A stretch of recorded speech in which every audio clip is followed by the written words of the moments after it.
Hello, welcome to Calls with your Kinky Bestie. I'm Emma. I am a submissive and mentor for fellow Kinksters. This podcast is all about insights into kinky life and dating, sharing my personal experience and stories, and help share mindset shifts too to get you into a confident space, more confident than you are now. So get ready, it all starts now.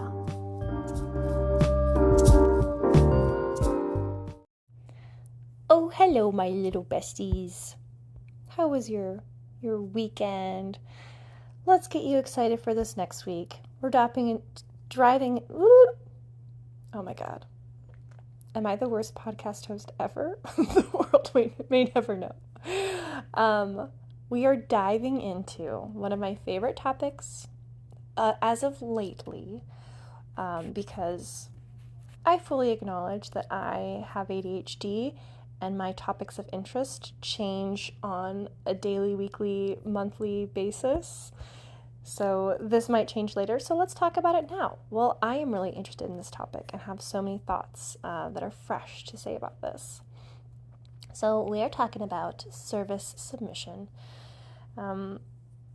What this is in kink. So this is a desire to serve your partner in some way. Can be a really beautiful piece of your submission practice to care for your dom, because oftentimes the desires we have in submission are to be taken care of by others.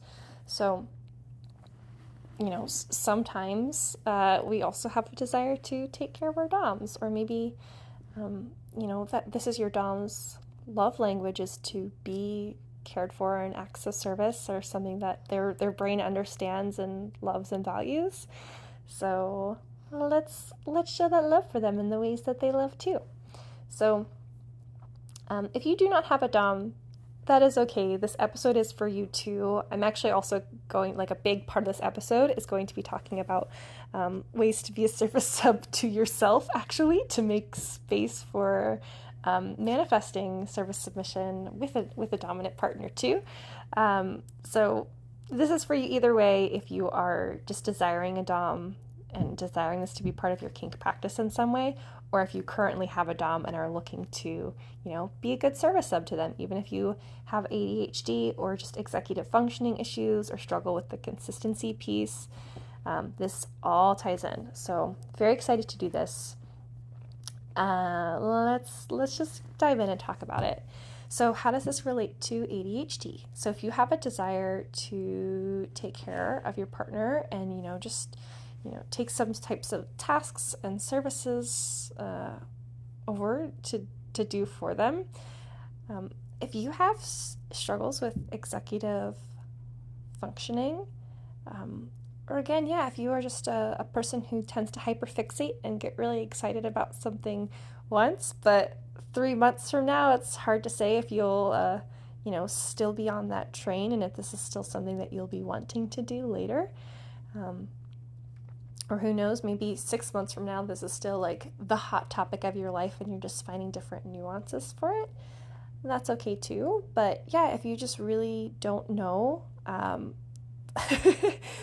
we're gonna talk about how to automate and set systems in place so that you can still care for your partner in lovely ways, even if it's just not the hot topic for you anymore, because our lovely domi partners deserve that consistency from us too whenever we can create it, and we can absolutely create it even if we have issues with executive functioning. And you don't have to do it in a way that's like hard and pushing yourself every single day to meet that standard that you once set for yourself 6 months ago. And, now also you're actually hyper fixating on something else and want to add 5 other, things on top of that, because that's not realistic. That's not kind to you. That's not kind to your partner either. So let's just not go there. Let's talk about, just systems to navigate service submission, even if you have ADHD or are neurodivergent and struggle with the consistency piece or just completing certain types of tasks. So let's do it and let's get into this. So first things first, if you have a desire to care for your dominant and service them in some way,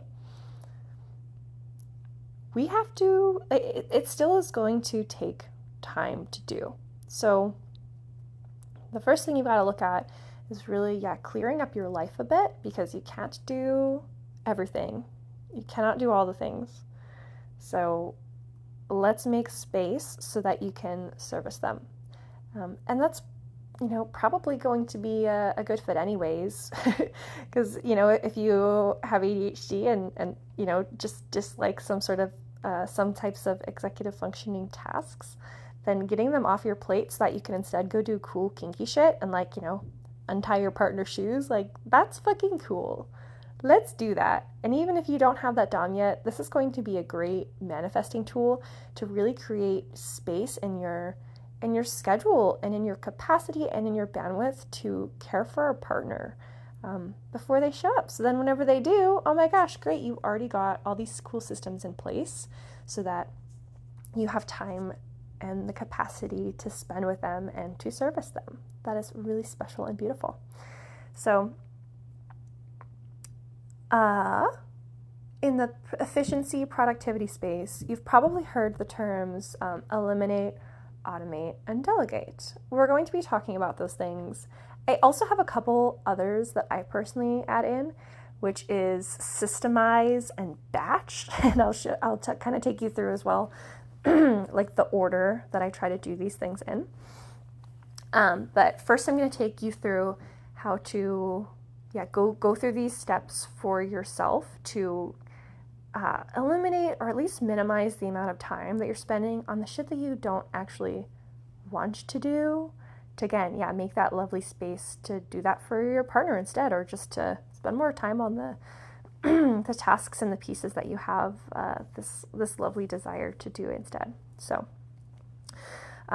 elimination. What are the things in your life that you're doing, but actually no one has to do this, and it would be okay if this task never got done ever again? Like, the world wouldn't explode.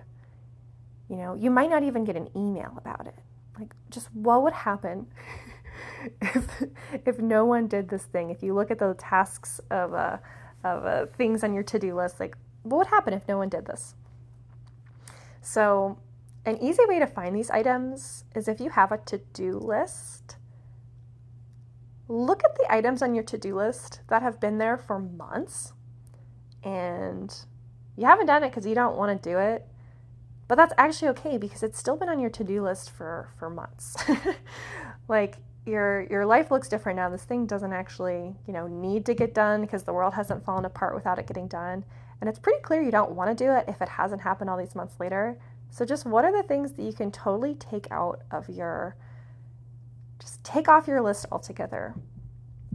There might be some things you'll find on the list that maybe you initially put on there because, 3 months ago you did want to do this thing, like the idea of maybe a weekly walk with your neighbor sounded like a really good idea, but for some reason, it's not happening. And if it's not happening and you have ADHD, if you want it to happen, it probably would happen. So why isn't it? I'm of the mindset of why on earth would you force yourself to do something that you don't want to do and doesn't need to happen? Because there are ways that you can reach your goals in a way that you actually want to do. Like, things don't always have to happen a certain way.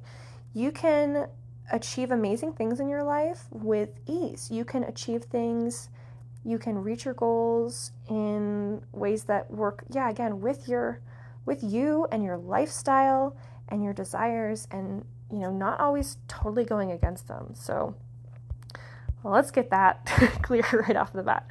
So what are the things that we can just take off, and it's cool if no one does this ever? Amazing. They're crossed off. We're not thinking about it anymore. And we are moving on to the next step here, which is automation. So what are the things in your life that, yes, need to happen, but there's still a bit of a strain and you don't really want to do them? Like, you find yourself having to force yourself to do it.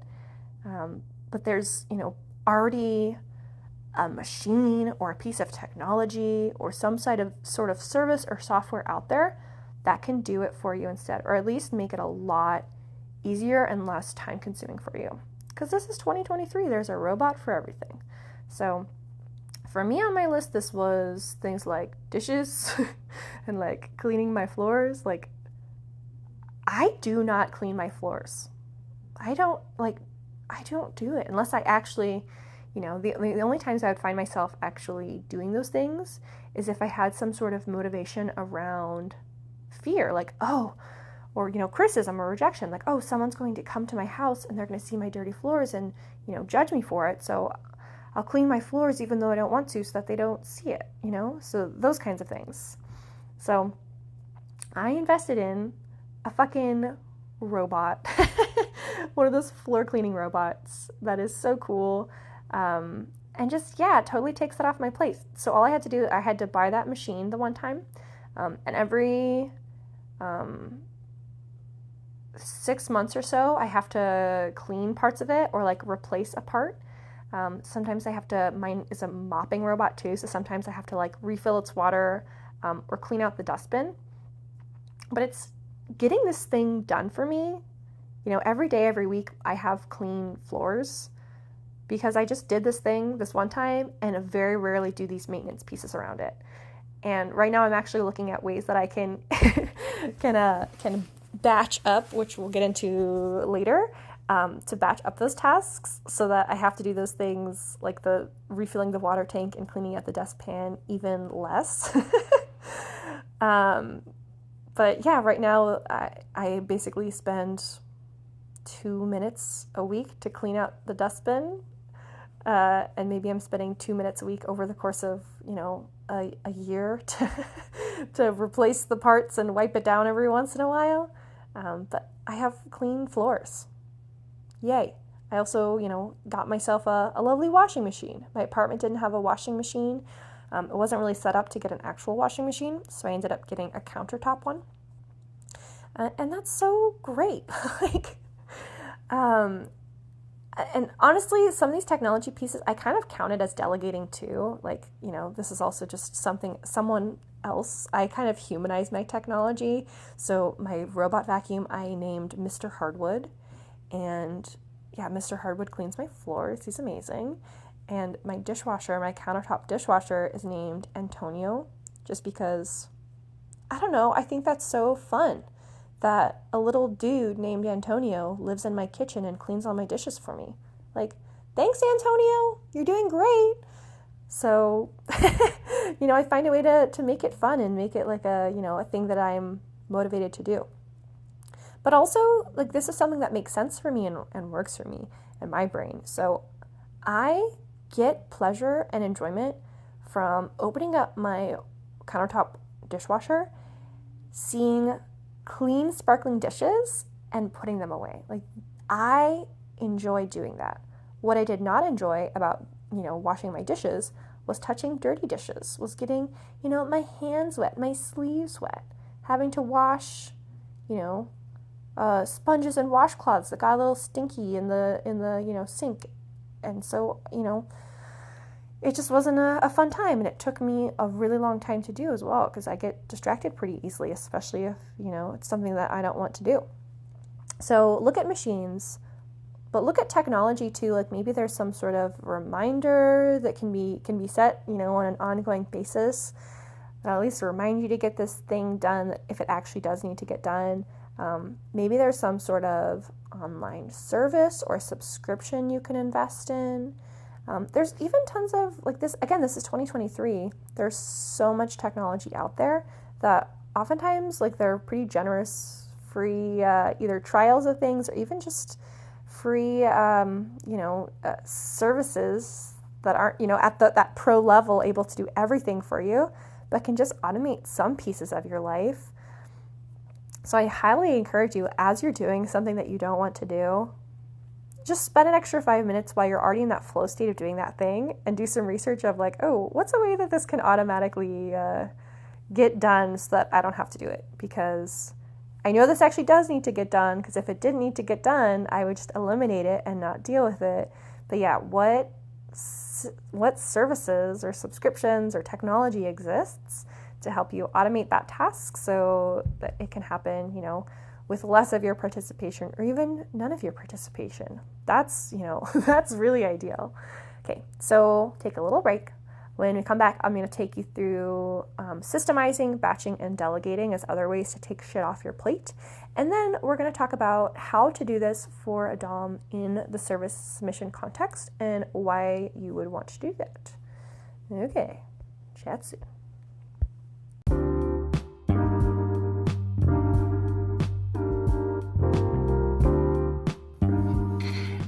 Just a little break to share that if you are loving this podcast and my content, if I'm someone you could see yourself working with, but you're wanting more direct support for your specific situation, I do offer mentorship. It's personalized to you, private video or phone calls with me, so you can chat about your situation and figure out a solution that's going to work for you. You can visit my website. It is kinkybestie.com/mentorships to see what's available and to book in your spot on my calendar. It's kinky with a Y at the end and bestie with an IE at the end. The link will be in the show notes, so you can check it out there. Back to the show.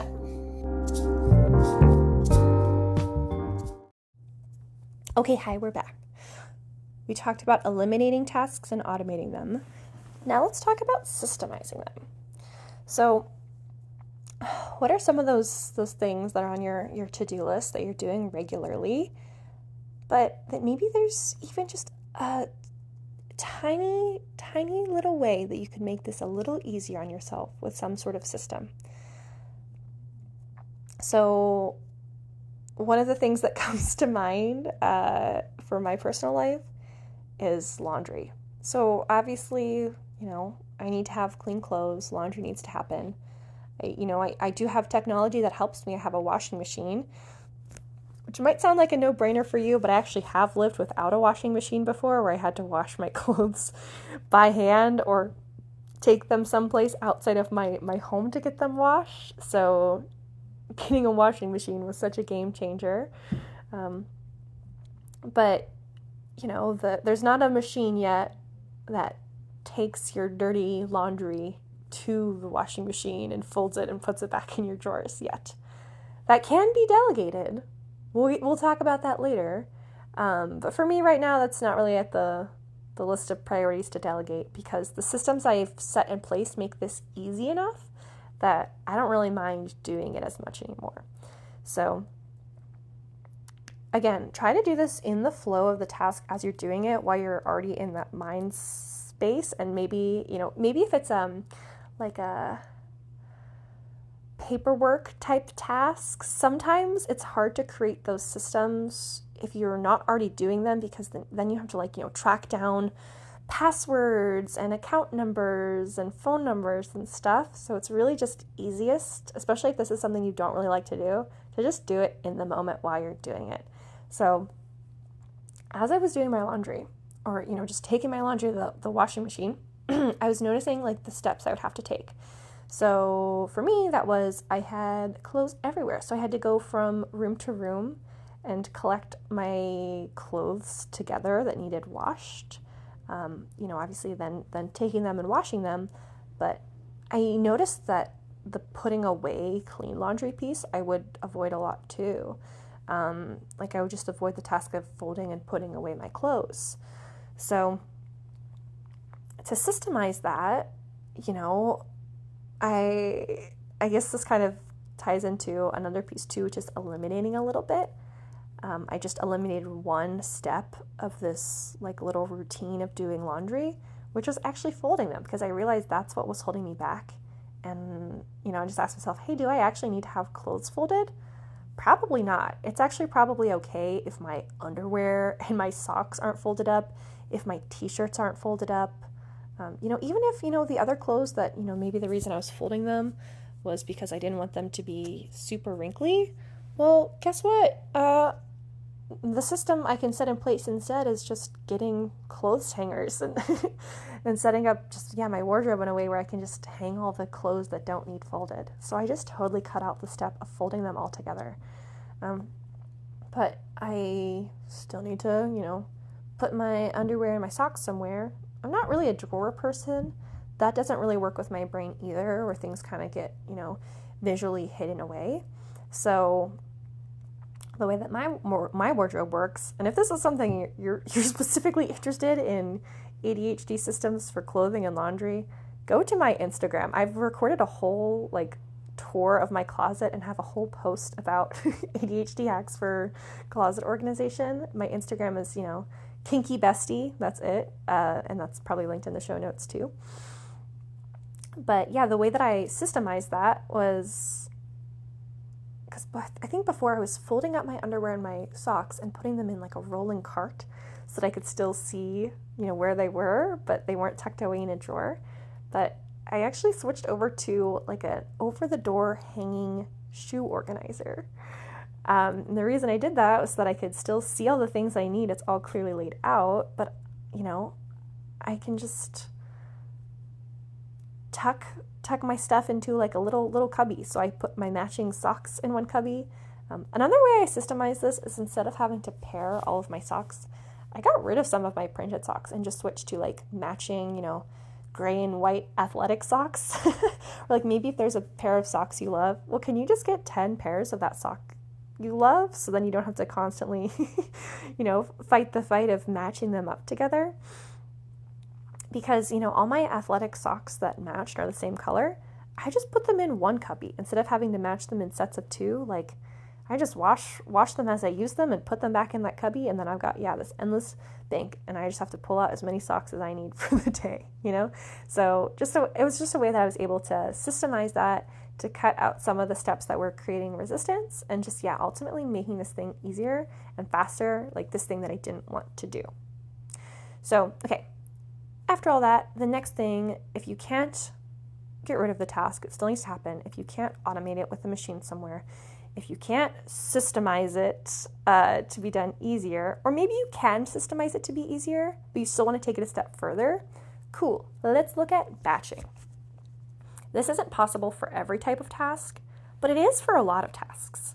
And batching is to either, do that task multiple times at the same time so that you don't have to week after week, pull that, task out again and do it then.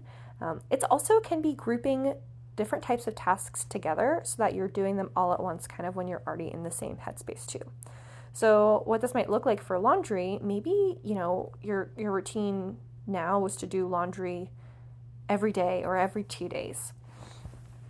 A way that you could simplify that with batching, if it would make sense for you, would to instead just be to do all of your laundry all at once. Maybe social media is part of your job, so you're probably pretty familiar with batching. That'd be, can I create all of these posts at the same time and just schedule them to go out when I need them to? So then, you don't have to open Canva 5 different times and hunt down all the fonts you need. You can just do it all at the same time.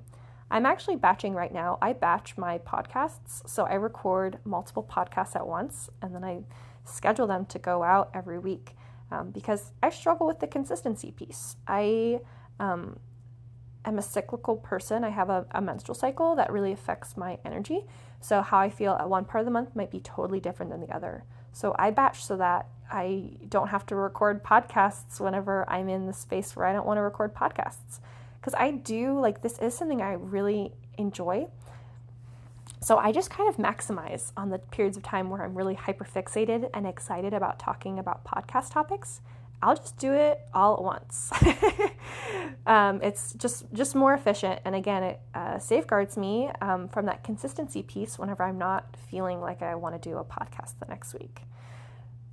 But yeah, you could also do this by grouping types of tasks together. So if there's, those paperwork kind of technical tasks that need to happen, or maybe types of tasks that needs to happen on the computer, like medical things, can you group multiple types of tasks together and just get that shit all done at once and maybe create some sort of system around that? So again, combining with that system piece, maybe you can set up a reminder to go off every 2 weeks to, just reminds you to round up all your tasks that need to happen and doing them all at once.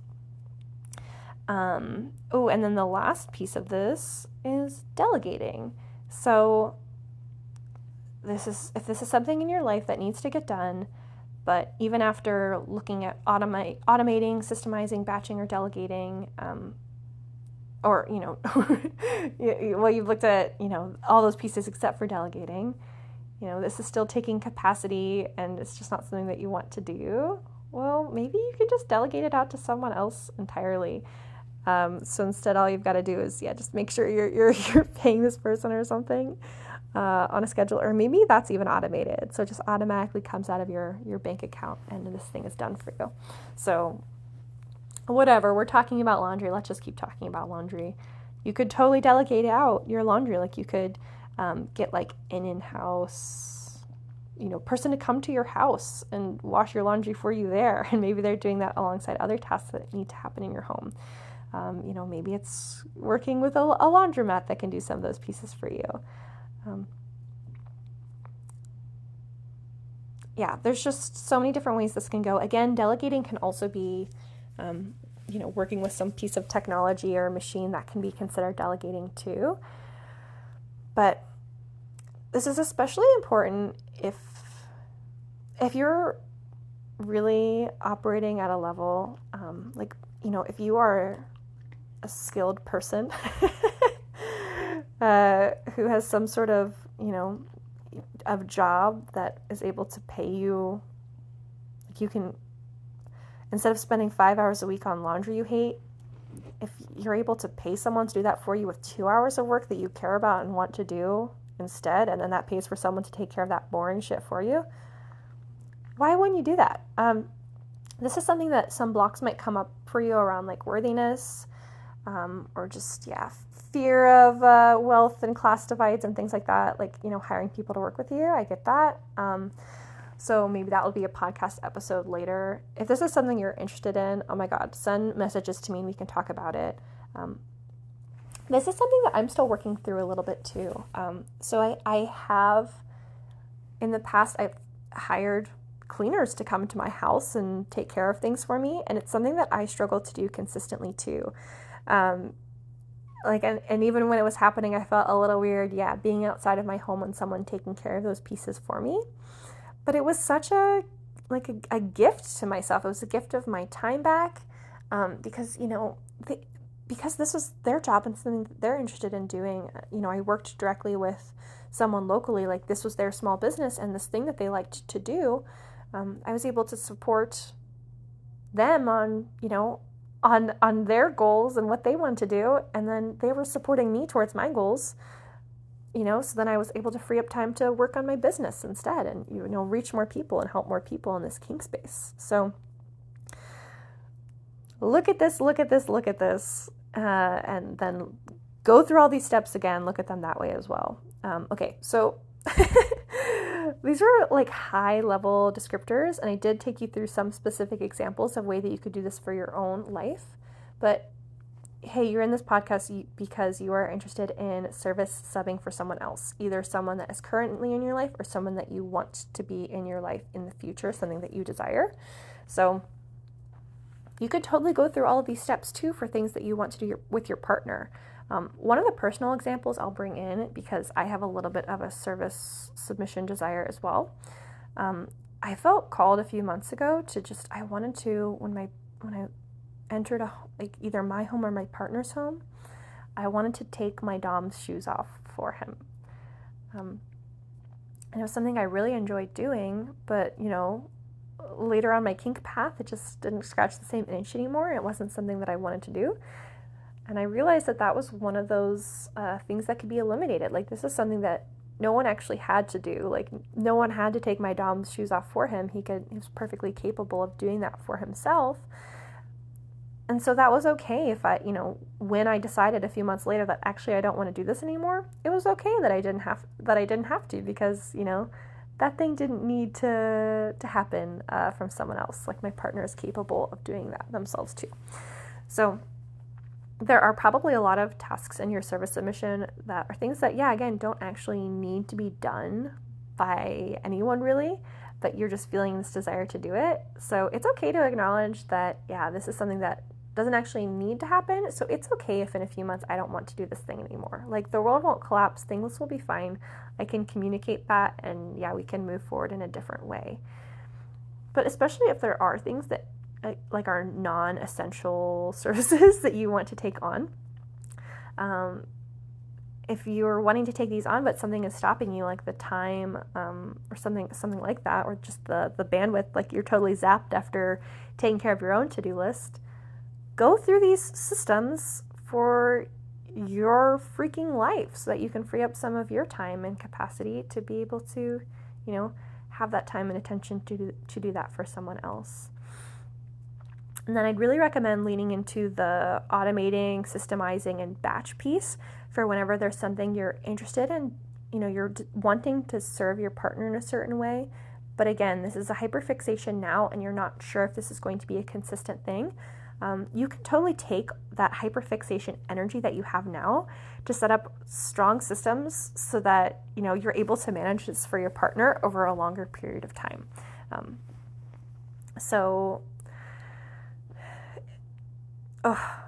I can totally bring this back to a client example, but I will not do that because, even though, of course, I wouldn't talk about their identity, I'll let that be like, a one-on-one conversation with me and them. But yes, that is about all I have to say about this episode. Sorry this one went on for so long. This is actually not all that I have to say about this episode. I could keep going because this is my current hyperfixation. But for the sake of this podcast not being an hour long, I will end it here. Thank you so much for listening, friends. Ooh, my dog was done too. He just hopped down from the couch if you heard him. I will see you in the next episode. And again, if you want to chat, like if you're having a hard time with the creativity piece and coming up with these items for yourself, this is absolutely something we could talk about in mentorship. Because I'm a kink mentor, so we can totally work one-on-one. All the links for all of the things are in the show notes.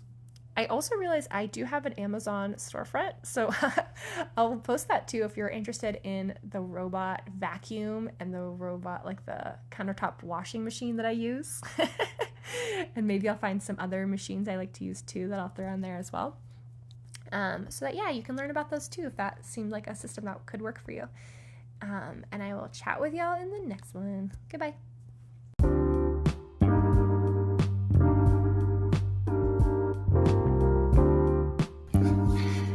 Thank you so much for joining me this episode. You can follow the podcast on the platform where you're listening to get updates with new episodes. You can follow me on social media at Kinky Bestie. I'm on Instagram. You can also check the show notes for any links or resources that I talked about in this episode, or just more ways to connect with me. And please share this with your kinky friends who could benefit from this type of content. There is also an option for each podcast episode to engage with Q&As or polls. So I'd love to hear from you and create future episodes around what you want to chime in with. So please check those out in the show notes too. And I look forward to hearing from you. Bye.